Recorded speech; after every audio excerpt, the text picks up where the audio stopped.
Le banquet de Platon, suite du discours d'Éric Simac, numéro 188D.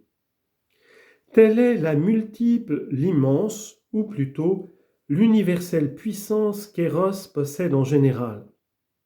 Mais c'est quand il cherche le bien dans les voies de la sagesse et de la justice, soit chez nous, soit chez les dieux, qu'Eros possède la plus grande puissance et nous procure le bonheur complet, en nous rendant capables de vivre en société et d'être les amis mêmes des dieux, si élevés au-dessus de nous.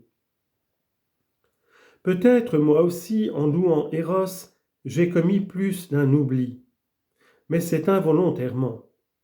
D'ailleurs, s'il m'est échappé quelque chose, c'est à toi, Aristophane, à le suppléer. Cependant, si tu as l'intention de louer le Dieu autrement, fais-le, puisqu'aussi bien ton hoquet a passé. C'est alors que, suivant Aristodème, Aristophane prit la parole à son tour et dit « Sans doute, il a cessé, mais pas avant de lui avoir appliqué le remède de l'éternuement. Aussi j'admire que le bon état du corps réclame des bruits et des chatouillements tels que l'éternuement. Aussitôt que je lui ai appliqué l'éternuement, le hoquet a cessé. » Mon brave Aristophane, dit Éryximaque, prends garde à ce que tu fais. Tu fais rire à mes dépens au moment de prendre la parole. C'est me forcer à surveiller ton discours pour voir si tu ne diras rien qui prête à rire quand tu pourrais parler en toute sécurité. Aristophane se mit à rire et dit « Tu as raison, Éryximaque. Fais comme si je n'avais rien dit, ne me surveille pas, car je crains dans le discours que j'ai à faire, non pas de faire rire, ce serait une bonne fortune pour nous, et c'est le propre de ma muse, mais de dire des choses ridicules. Tu m'as décoché ton trait et tu penses m'échapper, Aristophane ? Fais attention et parle comme un homme qui rendra raison. Je ne veux pas dire pourtant que s'il me convient, je ne te fasse grâce. » Oui, Éryximaque, dit Aristophane, j'ai l'intention de parler autrement que vous ne l'avez fait, toi et Pausanias. Il me semble en effet que les hommes ne se sont nullement rendus compte de la puissance d'Eros. S'ils s'en rendaient compte, ils lui consacreraient les temples et les autels les plus magnifiques et lui offriraient les plus grands sacrifices, tandis qu'à présent on ne lui rend aucun de ces honneurs, alors que rien ne serait plus convenable. Car c'est le Dieu le plus ami des hommes, puisqu'il les secourt et porte remède aux maux dont la guérison donnerait à l'humanité le plus grand bonheur. Je vais donc essayer de vous initier à sa puissance et vous en instruirez les autres. Mais il faut d'abord que vous appreniez à connaître la nature humaine et ses transformations. Jadis, notre nature n'était pas ce qu'elle est à présent. Elle était bien différente. D'abord, il y avait 3 espèces d'hommes et non 2, comme aujourd'hui, le mâle et la femelle, et outre ces 2-là, une 3e composée des 2 autres. Le nom seul en reste aujourd'hui, l'espèce a disparu. C'était l'espèce androgyne, qui avait la forme et le nom des 2 autres, mâle et femelle, dont elle était formée. Aujourd'hui, elle n'existe plus, ce n'est plus qu'un nom décrié.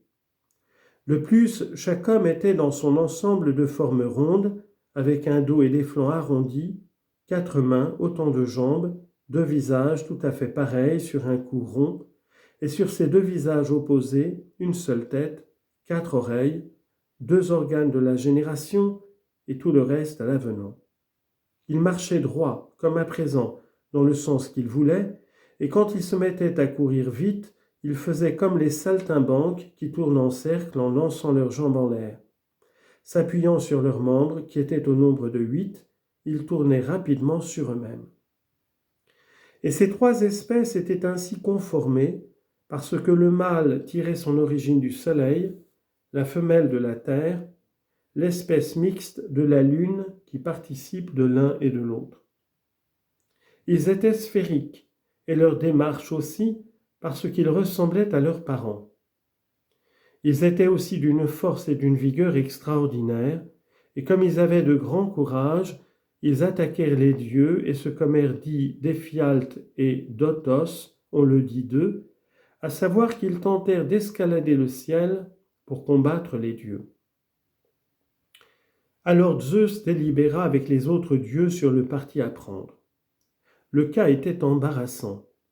Il ne pouvait se décider à tuer les hommes et à détruire la race humaine à coups de tonnerre, comme ils avaient tué les géants, car c'était anéantir les hommages et le culte que les hommes rendent aux dieux. D'un autre côté, il ne pouvait non plus tolérer leur insolence. Enfin, Jupiter ayant trouvé non sans peine un expédient, prit la parole. « Je crois, dit-il, tenir le moyen de conserver les hommes tout en mettant un terme à leur licence. C'est de les rendre plus faibles. Je vais immédiatement les couper en deux, l'un après l'autre. Nous obtiendrons ainsi le double résultat de les affaiblir et de tirer d'eux davantage puisqu'ils seront plus nombreux.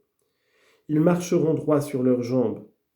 S'ils continuent à se montrer insolents et ne veulent pas se tenir en repos, je les couperai encore une fois en deux et les réduirai à marcher sur une jambe à cloche-pied. » Ayant ainsi parlé, il coupa les hommes en deux comme on coupe des alises pour les sécher ou comme on coupe un œuf avec un cheveu, et chaque fois qu'il en avait coupé un, il ordonnait à Apollon de retourner le visage et la moitié du cou du côté de la coupure, afin qu'en voyant sa coupure, l'homme devint plus modeste, et il lui commandait de guérir le reste. Apollon retournait donc le visage, et ramassant de partout la peau sur ce qu'on appelle à présent le ventre, comme on fait des bourses à courroies, il ne laissait qu'un orifice et liait la peau au milieu du ventre, c'est ce qu'on appelle le nombril. Puis il polissait la plupart des plis et façonnait la poitrine avec un instrument pareil à celui dont les cordonniers se servent pour polir sur la forme les plis du cuir. Quand il laissait quelques plis, ceux qui sont au ventre même et au nombril, pour être un souvenir de l'antique châtiment. Or, quand le corps eût été ainsi divisé, chacun regrettant sa moitié allait à elle, et s'embrassant et s'enlaçant, les uns les autres avec le désir de se fondre ensemble, les hommes mouraient de faim et d'inaction, parce qu'ils ne voulaient rien faire les uns sans les autres. Et quand une moitié était morte et que l'autre survivait, celle-ci en cherchait une autre et s'enlaçait à elle, soit que ce fût une moitié de femme entière, ce qu'on appelle une femme aujourd'hui, soit que ce fût une moitié d'homme, et la race s'éteignait. Alors Zeus, touché de pitié, imagine un autre expédient. Il transpose les organes de la génération sur le devant. Jusqu'alors, il les portait derrière, et ils engendraient et enfantaient non point les uns dans les autres, mais sur la terre comme les cigales. Il plaça donc les organes sur le devant, et par là fit que les hommes engendrèrent les uns dans les autres, c'est-à-dire le mâle dans la femelle. Cette disposition était à deux fins. Si l'étreinte avait lieu entre un homme et une femme, ils enfanteraient pour perpétuer la race. Et si elle avait lieu entre un mâle et un mâle, la satiété les séparerait pour un temps, ils se mettraient au travail et pourvoiraient à tous les besoins de l'existence. C'est de ce moment que date l'amour inné des hommes les uns pour les autres. L'amour récompense l'antique nature, s'efforce de fondre deux êtres en un seul et de guérir la nature humaine. Chacun de nous est donc comme une tessère d'hospitalité, puisque nous avons été coupés comme des sols et que d'un nous sommes devenus deux, aussi chacun cherche sa moitié. Tous les hommes qui sont une moitié de ce composé des deux sexes que l'on appelait alors androgynes aiment les femmes, et c'est de là que viennent la plupart des hommes adultères. De même, toutes les femmes qui aiment les hommes et pratiquent l'adultère appartiennent aussi à cette espèce. Mais toutes celles qui sont une moitié de femmes ne prêtent aucune attention aux hommes, elles préfèrent s'adresser aux femmes, et c'est de cette espèce que viennent les tribades. Ceux qui ont une moitié de mâle s'attachent au mâle, et tandis qu'ils sont enfants, comme ils sont de petites tranches de mâle, ils aiment les hommes et prennent plaisir à coucher avec eux et à être dans leurs bras, et ils sont parmi les enfants et les jeunes garçons les meilleurs, parce qu'ils sont les plus mâles de nature. Certains disent qu'ils sont sans pudeur. C'est une erreur. Ce n'est point par impudence, mais par hardiesse, courage et virilité qu'ils agissent ainsi, s'attachant à ce qui leur ressemble. Et en voici une preuve convaincante, c'est que quand ils ont atteint leur complet développement, les garçons de cette nature sont les seuls qui se consacrent au gouvernement des États. Quand ils sont devenus des hommes, ils aiment les garçons, et s'ils se marient et ont des enfants, ce n'est point qu'ils suivent un penchant naturel, c'est qu'ils y sont contraints par la loi. Ils se contenteraient de vivre ensemble en célibataires. Il faut donc absolument qu'un tel homme devienne amant ou ami des hommes, parce qu'il s'attache toujours à ceux qui lui ressemblent.